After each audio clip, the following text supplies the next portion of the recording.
Do not forget my stories, Senua. I am with you still. Out of hell you have come, and now find yourself in Midgard, the world of men. Do not think it any less dangerous for that.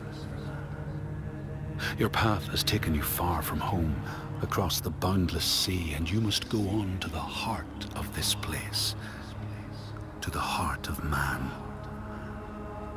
You have seen how the Northmen journey out to conquer, and this is one of their lands, as icy dark as Niflheim, yet as fiery as Muspel. It has not long been claimed, and they try still to tame it.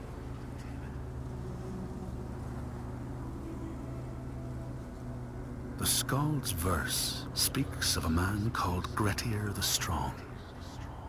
A strange and bloody life he led. And it happened in this land you have come to. Listen to his story, Senua, for it may in some small way illuminate your own.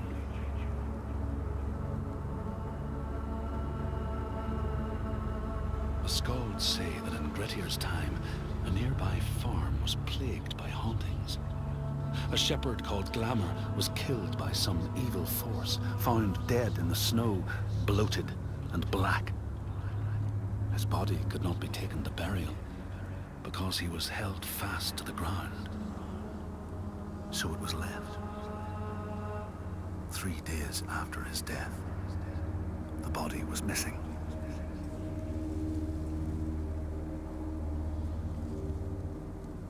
The Skalds tell how the revenant Glamour roamed the settlements, terrifying all those who lived there. Each one he killed, in turn, rose to walk beside him. Thus, evil begets evil.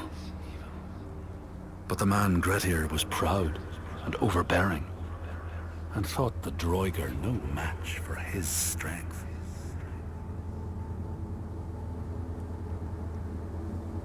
The Skalds say that Grettir fought and killed the Droiger Glamour, but not before Glamour had cursed him.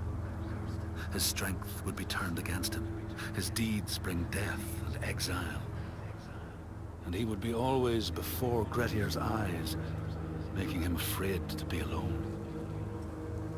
He saw all sorts of phantoms wherever he looked, and thus people who see things that aren't there are said to have Glamour's eyes.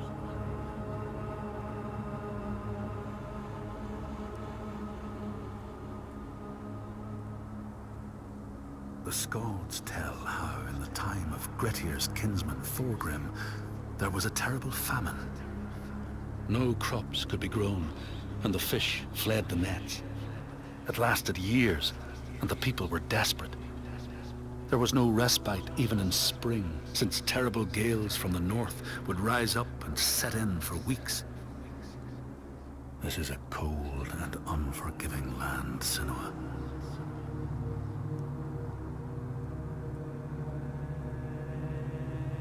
In the time of famine, at the place known as Rifskar, Thorgrim found a huge finback whale, beached and dead. His neighbor, Thorfinn, had already found it and was in the process of flensing it. But Thorgrim claimed it as his own. Thorfinn said he would not give it up without a fight. If that's what you want, Thorgrim said, let it be so.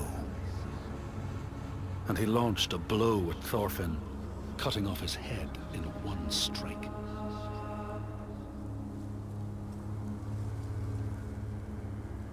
The Skalds say that the neighbors fought, armed only with the knives and axes they had brought to cut up the whale, even picking out the whale ribs to beat down their enemies. Thorgrim's men had loaded their boats with whale meat, but as they went to leave, one of their opponents struck Thorgrim's brother a fatal blow. And this is how hunger fates desperate men to come to blows, striking out against one another to survive.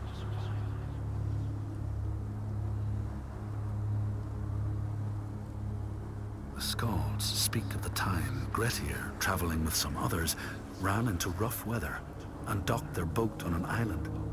They had not brought fire with them, and the merchants complained bitterly. Seeing a great fire blazing on the other side of the strait, Grettir said he would swim over to fetch it. He took off his clothes and struck out across the water, wearing nothing but a cloak.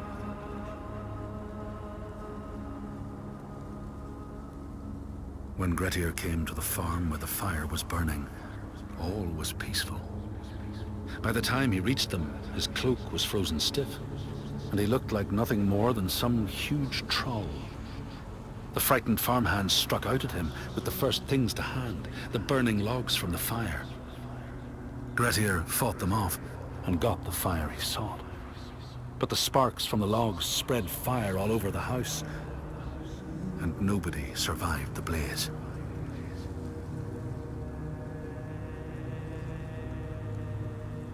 The Skalds say that Grettir swam back across the strait, keeping the fire safe from the water. His friends applauded Grettir's bravery, but when word spread about the massacre at the farm, people took against Grettir. Nobody wanted anything to do with him, and when the news reached the Althing in the summer, Grettir was pronounced an outlaw. All doors would hence be shut to him.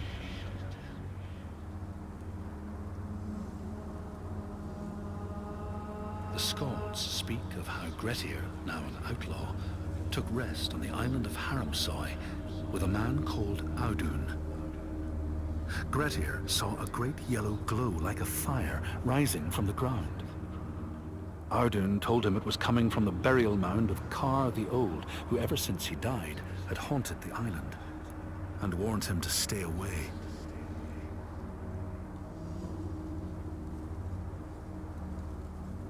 The Skalds say Grettir wanted the sword that was buried in Kar's howe, and would not be deterred from seeking it.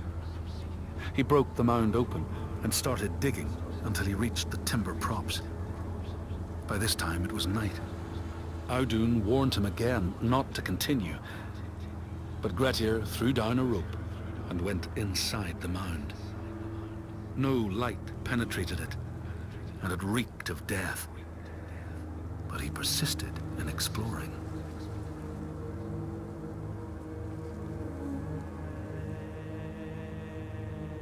Grettir found the sword he was seeking, Kar's loom, buried in the grave mound. He went to leave, but before he could reach the rope, something grabbed him from behind, and Grettir realized the mound dweller would not let his treasure go. The two fought ferociously until Grettir got the advantage and chopped off the revenant's head. But Kar's loom would prove his undoing, fated to be the sword that killed him.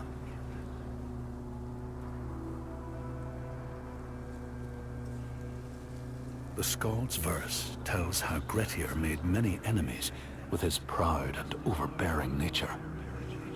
Always quick to anger, his strength and fighting prowess meant that even the most trivial of quarrels met a fatal end. The kinsmen of those he killed or maimed were angry, and because he was an outlaw, no one was allowed to help him.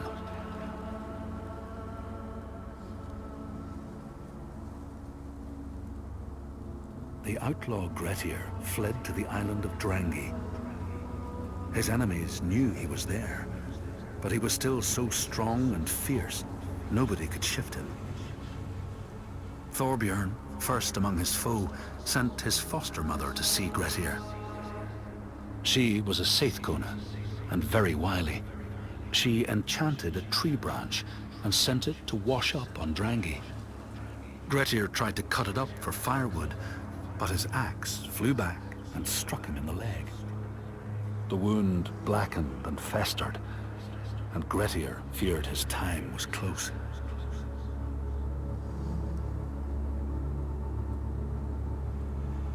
The Skalds say Grettir, wounded by Seidr, was now so weak it was possible for his enemies to defeat him. Under cover of night, Thorbjorn and his men attacked his shelter. They tried to disarm him, But he clung so firmly to his sword, Kar's loom, that they had to cut off his arm to get it free. Then they used his sword to cut off his head, and the land's mightiest outlaw was dead.